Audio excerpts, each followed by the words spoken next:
Atar atau kewujudan baru yang menjadi kesan kepada perbuatan Allah. Makhluk ini asalnya Adam, tidak ada. Adam menerima kewujudan dari kesan perbuatan Allah. Ada perbedaan antara perbuatan dengan kesan perbuatan. Misalnya, melukis adalah perbuatan dan lukisan adalah kesan perbuatan. Kesan pada perbuatan adalah baru sementara perbuatan juga menunjukkan sifat si pembuat.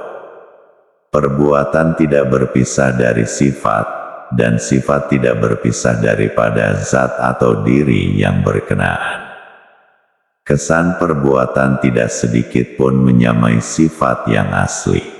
Kewujudan yang lahir dari kesan perbuatan Allah tidak sedikit pun menyamai sifat Allah. Apa saja yang mengenai Allah, termasuklah perbuatannya adalah. Tidak ada sesuatu yang serupa dengannya. Kewujudan baru yang menjadi kesan kepada perbuatan Allah dinamakan atar. Alam semesta adalah atar. Tidak ada dari kalangan atar yang bisa dijadikan gambaran, ibarat atau lukisan untuk menceritakan tentang pencipta atar. Kewujudan atar hanya boleh dijadikan dalil untuk menunjukkan wujud Maha Pencipta. Jika tidak ada tindakan dari Maha Pencipta, tentu tidak ada kewujudan yang menjadi kesan dari tindakan tersebut. Ahli ilmu merumuskan wujud alam menjadi bukti wujudnya Tuhan. Alam boleh menjadi bahan bukti karena sifatnya yang bisa dilihat dan ada kenyataan mengenainya. Ia menjadi nyata karena ia diterangi oleh cahaya, dan cahaya yang meneranginya adalah bagian dari atar juga. Matahari, bulan dan bintang adalah atar yang berkeupayaan memberikan cahaya. Sifat atar adalah berubah-ubah, tidak menetap. Cahaya yang keluar darinya juga berubah-ubah, dari terang kepada gelap dan seterusnya terbenam. Allah Subhanahu wa Ta'ala berfirman, "Dan demikianlah kami perlihatkan kepada Nabi Ibrahim kebesaran dan kekuasaan kami di langit dan di bumi, dan supaya menjadilah ia dari orang-orang yang percaya dengan sepenuh-penuh yakin." Maka ketika ia berada pada waktu malam yang gelap, ia melihat sebuah bintang bersinar-sinar, lalu ia berkata, "Inikah Tuhanku?" Kemudian apabila bintang itu terbenam, ia berkata pula, "Aku tidak suka kepada yang terbenam hilang." Kemudian apabila dilihatnya bulan terbit menyinarkan cahayanya, ia berkata, "Inikah Tuhanku?" Maka setelah bulan itu terbenam, berkatalah ia, "Demi sesungguhnya, jika aku tidak diberikan petunjuk oleh Tuhanku, niscaya menjadilah aku dari kaum yang sesat." Kemudian apabila ia melihat matahari sedang terbit menyinarkan cahayanya, berkatalah ia, "Inikah Tuhanku?" Ini lebih besar. Setelah matahari terbenam, ia berkata pula, "Wahai kaumku, sesungguhnya aku berlepas diri, bersih dari apa yang kamu sekutukan Allah dengannya. Sesungguhnya aku hadapkan muka dan diriku kepada Allah yang menciptakan langit dan bumi, sedang aku tetap di atas dasar tauhid dan bukanlah aku dari orang-orang yang menyekutukan Allah dengan sesuatu yang lain." Ayat 75-79, Surah Al-An'am. Ibrahim alaihi salam mencari Tuhan dengan matanya bersuluhkan cahaya-cahaya atar. Beliau alaihi salam kecewa karena semua cahaya itu tidak menetap dan tidak bertahan.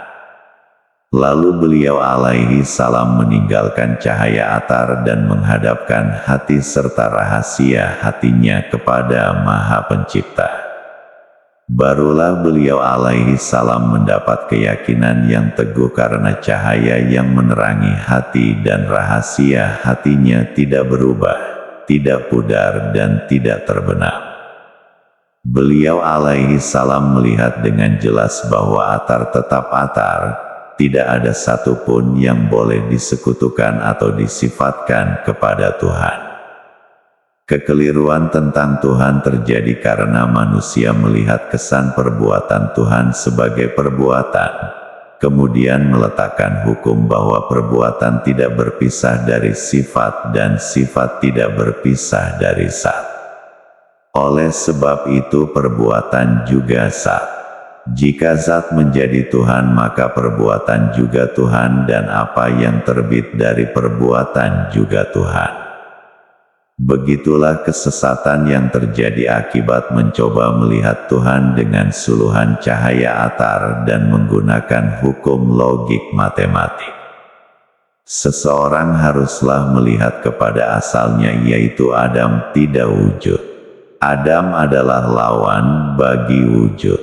Jika manusia berpaling kepada Adam maka dia akan terhijab dari wujud Allah. Pandangannya akan diliputi oleh atar yang juga datang dari Adam. Tidak mungkin manusia menemui jalan yang benar jika mereka melalui jalan yang berdasarkan asal kejadiannya, yaitu Adam. Tuhan adalah wujud, mustahil Adam. Wujudnya sah, tidak berbilang sedangkan wujud atar yang dari Adam berbilang-bilang. Adam tetap tidak ada walaupun banyak makhluk yang diciptakan daripadanya. Penciptaan yang demikian tidak menambahkan wujud. Walau sebanyak manapun makhluk yang diciptakan namun, Allah tetap usaha untuk menemui keesan wujud Allah dengan menuruti jalan Adam adalah sia-sia. Kewujudan aspek kedua mestilah disingkap jika Allah mau ditemui. Kewujudan yang perlu disingkapkan itu adalah yang berhubung dengan wujud Allah, bukan yang datangnya dari Adam. Kewujudan yang berhubung dengan wujud Allah itu adalah rohani. Firman-Nya, ingatlah peristiwa tatkala Tuhanmu berfirman kepada malaikat, sesungguhnya aku hendak menciptakan manusia, Adam dari tanah, kemudian apabila aku sempurnakan kejadiannya, serta aku tiupkan padanya roh ciptaanku, maka hendaklah kamu sujud kepadanya. Ayat 71-72 Surah Sa'ad. Katakan, roh itu dari perkara urusan Tuhanku. Ayat 85, Surah Al-Isra. Roh adalah amr, urusan atau perintah Allah, tidak termasuk dalam golongan yang diperintah. Malaikat, jin dan lain-lain termasuk dalam golongan yang diperintah.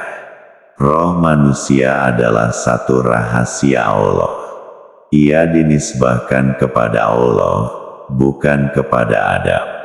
Pada tahap amr urusan Tuhan ia dipanggil sir, rahasia Allah, atau rahasia hati.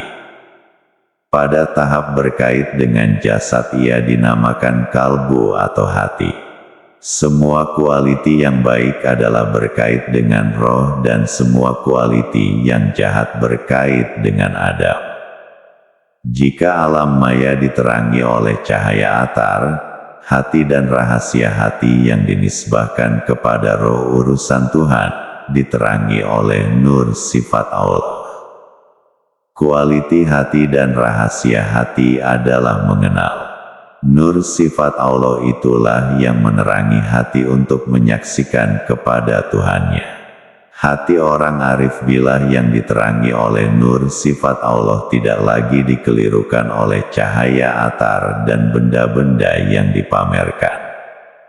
Mata hati menyaksikan rububiyah pada segala perkara, lahirnya sibuk dengan makhluk.